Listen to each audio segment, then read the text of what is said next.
Hello, I'm Yekta Hormozdiari, the daughter of Hormozdiari and Artemis Javanshir. Today I'll be interviewing Artemis Javanshir. The first question I'll be asking is, what did being Zoroastrian mean to you as a child? How about now? Well, hello, Yekta. As a child, I did not live within a Zoroastrian community. My father and mother worked very hard and cultivated a large section of land in northern parts of Iran by the Caspian Sea. They built the area into a small town and a beachside resort called Motelbu, where middle-class families could afford to vacation and enjoy their summer days. Most of my childhood life was spent in Motelbu and some in Tehran, but in both cases, away from the larger Zoroastrian community. As a child in Iran, I remember two things about being a Zoroastrian, one from an ethical point of view and the other from a ritual point of view. Ethically, lying was the worst thing we could do in my household. My mom would always say that a Zoroastrian never lies. From a ritual point of view, I remember when we were supposed to take a bath, my nanny Fatima would fill the tub with water and wash me. I was little then. At the end, when it was time to pour water over my head and get all the suds out, my mom would come in and pour the water, singing Ashambahu until I was all rinsed out. That was how I learned the Ashambahu prayer. I did not learn its meaning until I was a young adult. Today, being a Zoroastrian to me is to do my best to every day follow Asha, be productive, and educate myself. In what way was your Zoroastrian identity impacted by your migration and childhood, both in Iran and in America? Well, in Iran and before the Islamic the revolution, I really didn't feel as if I was a minority or being a Zoroastrian made me any different from the next person. I will share two memories, one from my mom and one of my own, to hopefully demonstrate the few times that I did feel different. Close to the beachy sand in Motelbu, my father had built a large circular above-the-ground fire pit where a fire would be lit every night. My mom once told me that she heard one of the travelers say that Mr. Javanshir lights this fire every night for his wife, who is a Zoroastrian. This memory of my mom's was one of the times I had the impression that my family or I may be different from others. I can share a more personal memory. I used to ride the bus to a nearby city called Chalus to attend early elementary school. And I remember one of the children on the bus called me a fire worshiper. I came home crying to my mom. The phrase worship in Persian is parastesh, which my mom told me comes from the word parastor. Parastor is someone who takes care of something. So she told me, of course we worship parastesh, the fire. We take care of it. What is wrong with that? I remember that made me feel good, and it made a lot of sense. It made me proud to be a Zoroastrian because we took care of a natural element, fire. Of course, the environment that we grow up in affects us. My nanny lived with us during the week. She was a Muslim and prayed a few times a day. As a child, I learned the Muslims' daily prayer from her and used to mimic her and recite them sometimes. I never identified as a Muslim, nor even thought about my action. Now that I look back, it is very interesting that my mom never objected. If I was her, I don't know if I could be as accepting as she was. And my exposure to the Zoroastrian community really started after immigrating to Los Angeles in 1980. I was about 12 years old then. It was very hard to leave Iran, and I was unhappy for a long time. During the revolution, the universities closed in Iran. Many Iranian youth migrated to the US to pursue their studies. Therefore, there was a small Zoroastrian youth community in Los Angeles. I remember my mom encouraged my older sisters to attend their events, and one of my sisters decided to attend an event. And after that, both my older sisters were hooked. They loved the Zoroastrian friends they found. My mom was very strict, and she would rarely let me go out with my school friends, but she was very easy to say yes to going out with Zoroastrian youth.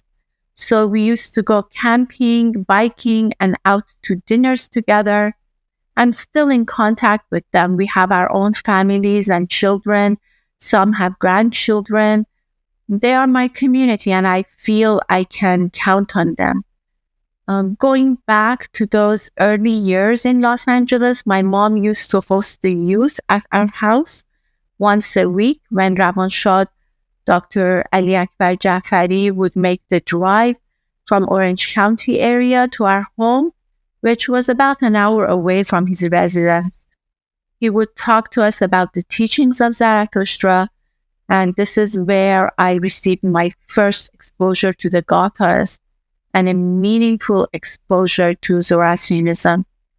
I attended his classes at UCLA, then Santa Monica, and followed him to the Valley area, where it was time for me to choose the Zoroastrian religion. I did so with free will and enough understanding. So, I guess to sum up your question about my Zoroastrian identity before and after migration, I have to say that before migration, I identified myself as Zoroastrian, but all I knew about the religion was that lying is unacceptable. After migration, I chose to be a Zoroastrian with the basic understanding of Zarathustra's teaching. You spoke of your migration. What was the process of immigration for you and your family? Artemis Firuzgan, my mom, was among the first class of women to graduate law school in Iran. To pursue further studies, she came to Los Angeles and attended UCLA. This was during the Pahlavi era. And a few decades before the 1979 revolution in Iran. She loved United States and wanted us to live in the US. So she thought ahead, and I was born in United States when it was time to have me some decades later. I'm lucky because I did not experience many of the hardships that other immigrants experienced in getting residency.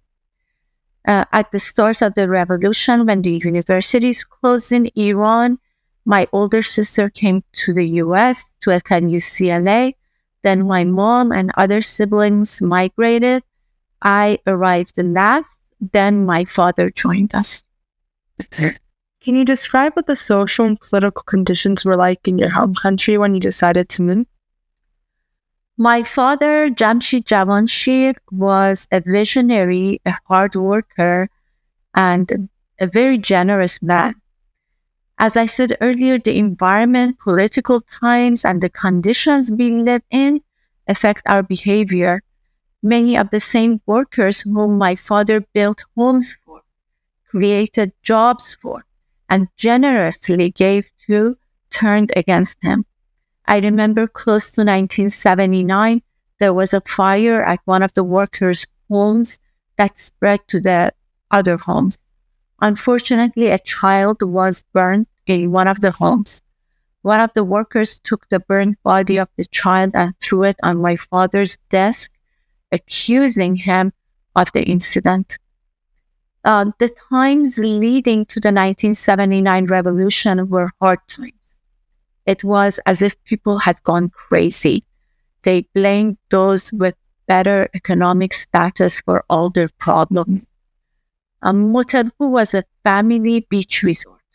So during the Pahlavi era, families would wear bathing suits at the beach, and popular singers of the time would come to Motelhu to sing and entertain the families. This was not acceptable Islamic behavior. Even though the activities occurred before the revolution, my father was accused of acting against Islamic principles and was thrown in jail.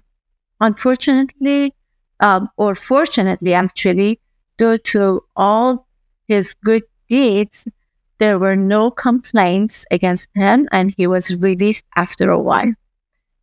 He had spent his fortune and put his life and soul into Motelhu.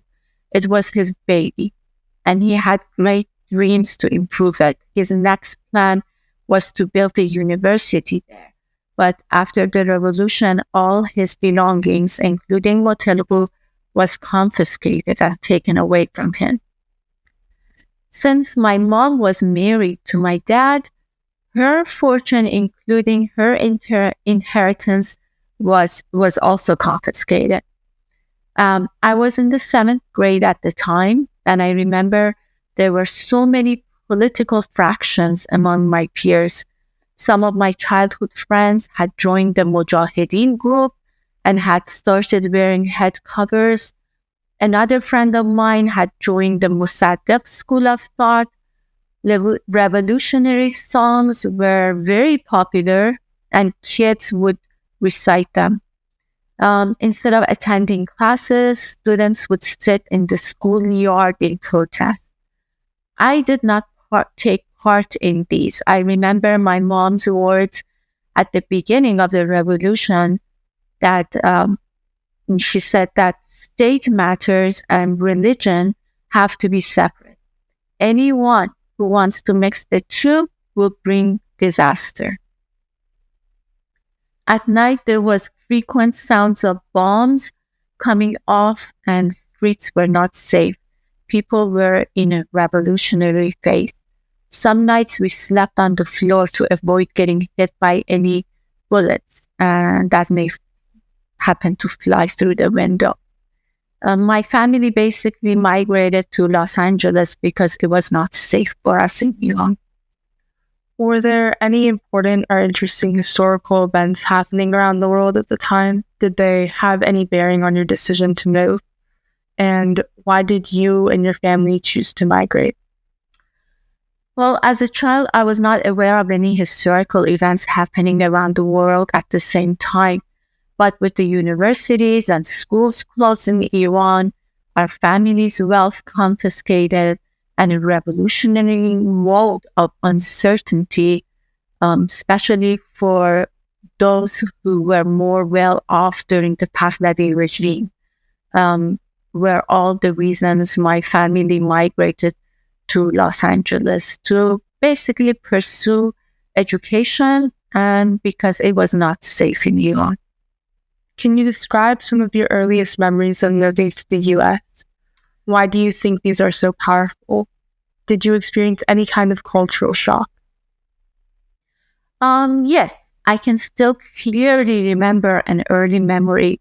I had recently arrived in Los Angeles, and we were riding in our car on Santa Monica Boulevard, passing the 405 freeway entrance near Sepulveda, when I saw a man out of his car, one hand on the steering wheel and the other hand on the body of his car, pushing his car to the side or to the gas station.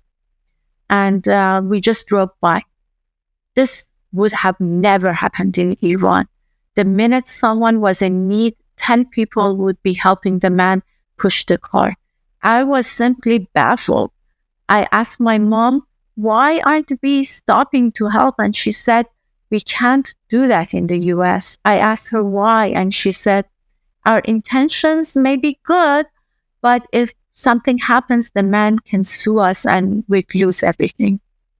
I'll share another cultural shock I experienced.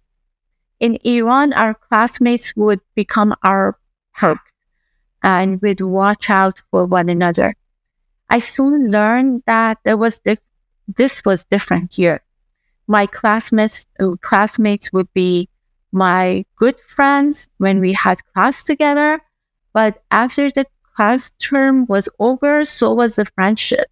Sometimes they didn't even say hi when they saw me in the hall. And I want to tell you a funny story. It's a different story. In Iranian culture, we have something called taarruf. It's when you offer something to someone to be nice, but that person would not necessarily accept your offer, or it would be rude. I was in high school and was about to eat my sandwich for lunch when I saw an American sitting next to me looking at me. So being a well-brought-up Iranian girl, I offered him my sandwich and he took it. He ate it all in front of me. I learned not to practice taarruf with non-Iranians from then on. I had good experiences too. For the first year and a half, I was placed in an English as a second language class. My teacher, Mrs. Hildreth Simmons, was amazing. She became someone who I loved. She taught us not only the English language, but the American music and culture. She used to take us bowling and encouraged me to take part in a speech competition, which surprisingly, it won me the third prize. It was also at the time when the hostages were taken in Iran, and it was a very difficult time in school for Iranians, and stress level was high for both Iranians and Americans, and sometimes kids would fight after school over the incident. But going back to your question, I think these memories are powerful because they are in opposition to the culture I grew up in, and they are unexpected experiences. How easy or hard was it to integrate into the culture of the United States? It was very hard for me to integrate into the U.S. culture. I don't think I have successfully integrated even today. Upon arriving in Los Angeles, I just wanted to go back to Iran. In my mind, coming to U.S. was a temporary condition. My father had gained my agreement in coming to U.S. with the condition that I could return to Iran anytime I wanted to, and I wanted to go back. I left all my dear objects in Iran, making sure I would go back. I used to come home from school and lock myself in the bathroom and cry. My mom thought I was getting mixed up with boys or drugs. Some of the migrating Iranians chose to only hang out with Americans to improve their language skills and integration into the new culture. My love of Iran and the Persian language, along with the constant hope of going back to Iran, made this unthinkable. I think the first time I felt like U.S. was also my home was when I saw the 9/11 attack on the television. I had just woken up to go to work when I saw it. I was very angry and upset. I think that was the first time that I admitted to myself that U.S. was also home. Do you still maintain ties with people back from Iran? How do you stay connected? Why is it important to you? The only person that I communicate with in Iran is my niece. We use WhatsApp to communicate with one another. I like my niece. She's lovely and always brings with her good memories of my father. What is Zoroastrian culture according to you? Zoroastrian culture to me has many layers. It stems, of course, from the core, which is the Gathas, a guide to better living. The other layers are what developed after and existed before Zarathustra, and although at times deviated from the teachings, but in general carry the underlying principles and the culture to lead the world toward betterment. The main concept is ashra, or truth, and doing what is right. To plant trees, have gardens, and not to pollute nature, to live in harmony with other animals and not to kill them just for sport. It is a culture of helping others and being tolerant of other people's beliefs and way of life. It is to stand up against tyranny. It has very close ties with Iranian history, identity, and ancient culture, which still resonates in many Iranians, whether they realize it or not. This combination makes the Zoroastrian religion the strong part of my identity. Do you consider your identity as a Zoroastrian different or similar to that of the members of your family? What about members of previous generations? Wow, you ask great questions, Yekta. To answer your question about the Zoroastrian identity in the previous generation, I want to share with you a memory that my mother shared with me about her father. My grandfather, Goshtas Firuzgar, would wake up every morning before sunrise to renew his kushti before starting the day. Each of his children took turn getting up and getting the fire ready for him. I never met my grandfather, so I do not know of his beliefs, but just because of this act and all his charity, including building the hospital in Tehran, tells me that he not only believed in the philosophy, but he practiced it as well. I think my children identify as Zoroastrian because we are a Zoroastrian household, just like my mom identified as a Zoroastrian, and that got passed on to me. I like to believe that now that my girls are older, they identify as Zoroastrian, not because of family identity, but because of Zarathustra's teachings. You are my daughter, Yekta. I think you can answer this question from your point of view. Is your identity as a Zoroastrian different or similar to the other members of the family? I think my beliefs follow their own unique perspective because they've been shaped by my attendance of Catholic school as well as my involvement in other religious organizations.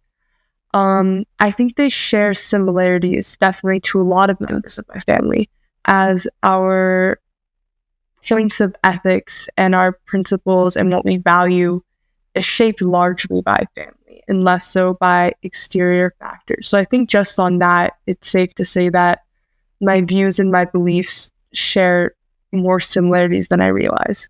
But I also think there are points where my views differ from those in our families. For example, I definitely have a different view of faith than my father because I've been placed in a situation where I wasn't necessarily forced to follow a religion, but I got to choose a religion to learn from, not necessarily follow, in a school perspective. So while my parents were forced to learn about Islam growing up in Iran, I had the choice whether or not to attend public school or Catholic school. And I chose Catholic school. That does not mean I'm Catholic, but it just means I had the ability to learn from and be shaped by other religions in a way that other people may not be as open to. So I think that has affected the way that I view religion and the way that it affects other people. And therefore, it's also changed the way that I, as a person, Mm-hmm. I have to say, I have watched you in interfaith gatherings where you explain about Zoroastrian religion and your beliefs. And every time I'm amazed of your understanding of the core principles of Zoroastrian religion. And every time I listen to you, I'm proud of the person you have become. Thanks. It's that I love you. Last question. Do you think if you stayed in Iran, you or your kids would have learned more about the Zoroastrian religion than what they have an understanding of now? It is a very hard question to answer.